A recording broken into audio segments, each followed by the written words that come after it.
The state of Maharashtra, it appears that the Aurangzeb tomb issue is back in the limelight.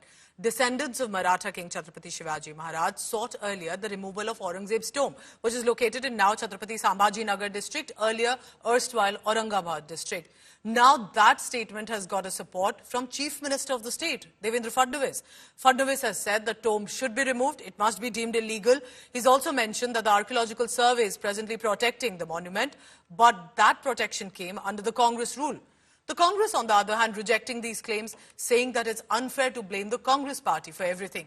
Sena UBT has also come in to say that the BJP is simply trying to divert attention, making false claims. They said that the state and central government are already here. They could have acted before as well if they wanted. साहेब आम्हालाही प्रत्येकाला असंच वाटतं फक्त काही गोष्टी कायद्याने करावे लागतात कारण ती संरक्षित आहे. जुन्या काँग्रेसच्या काळामध्ये एएसआयचं संरक्षण मिळालंय. जब हम कुछ नहीं बोल रहे तो ये पर्पसली हो रहा है क्या?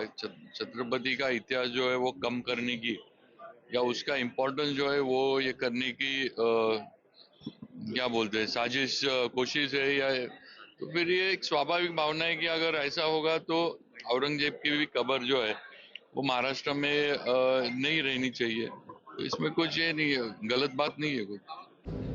तो लुटायला झाला होता, चोर होता तो, त्याचं उदात्तीकरण काय करायचं? कसे करतात हे काय? आणि जे लोक दर्शनाला जातात त्यांना सांगा घ्या, त्यांचे वंशज आहे का ते दर्शनाला जातात, घेऊन जा तुमच्या घरी ठेवा ना. मग नाही तर तुम्ही जावा, जे औरंगजेब कुठनं आला होता तुम्ही पण देश सोडून जावा. परत कोणतरी म्हणणार हिंदू मुस्लिमचा विषयच नाही या इथले.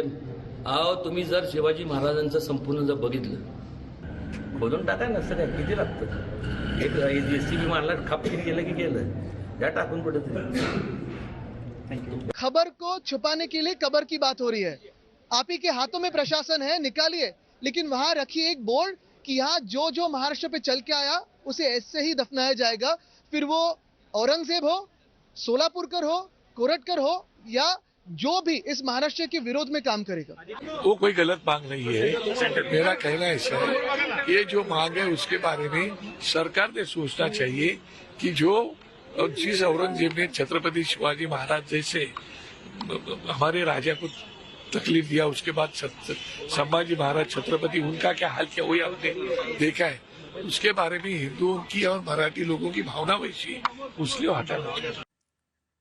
And this is not just limited to Maharashtra. Uttar Pradesh Chief Minister Yogi Adityanath was at the India Today conclave and in this exclusive conversation did say Uttar Pradesh is the best place to treat the lovers of such tyranny, referring to Aurangzeb being praised by some.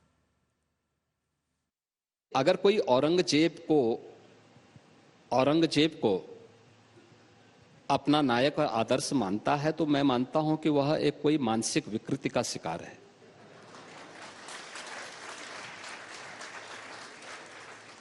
देखिए, एक शुद्ध बुद्धि वाला व्यक्ति औरंगजेब को किस मायने में आप एक नायक के रूप में प्रस्तुत करना चाहते हैं? कोई सभ्य मुसलमान भी अपने पुत्र का नाम औरंगजेब नहीं रखता, क्योंकि औरंगजेब ने अपने पिता शाहजहां को ही कैद कर दिया था, एक एक बूंद जल के लिए तरसाया था. शाहजहां ने अपनी जीवनी में लिखी है कि ऐसा कमबख्त पुत्र किसी को पैदा न हो जिसने मुझे जीते जी तो मारा ही,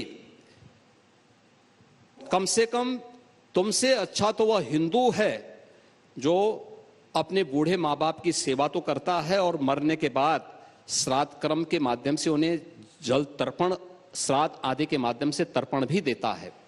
यह बात शाहजहां स्वयं लिखता है, तो कोई सभ्य व्यक्ति भी नहीं ये नाम लिखता, ये नाम रखता.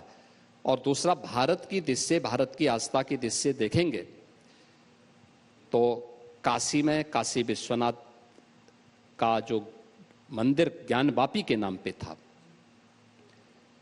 उस ज्ञानवापी के भगवान विश्वनाथ के धाम को इसी औरंगजेब ने तुड़वाया था. मथुरा में श्री कृष्ण जन्मभूमि के मंदिर को इसी ने तोड़वाया था, हजारों मंदिरों को तोड़वाया था, भारत की आस्था के साथ ये व्यक्ति खिलवाड़ किया था, हिंदुओं पे जजिया कर लगाया था, भारत के अंदर लाखों हिंदुओं का कत्लेआम किया था और उसको कोई आदर्श माने तो यह तो, और इसलिए इस प्रकार की मानसिक विकृति का उपचार का सबसे अच्छा सेंटर उत्तर प्रदेश है। उत्तर प्रदेश में आइए ना, हम बहुत अच्छे ढंग से उपचार करवाएंगे।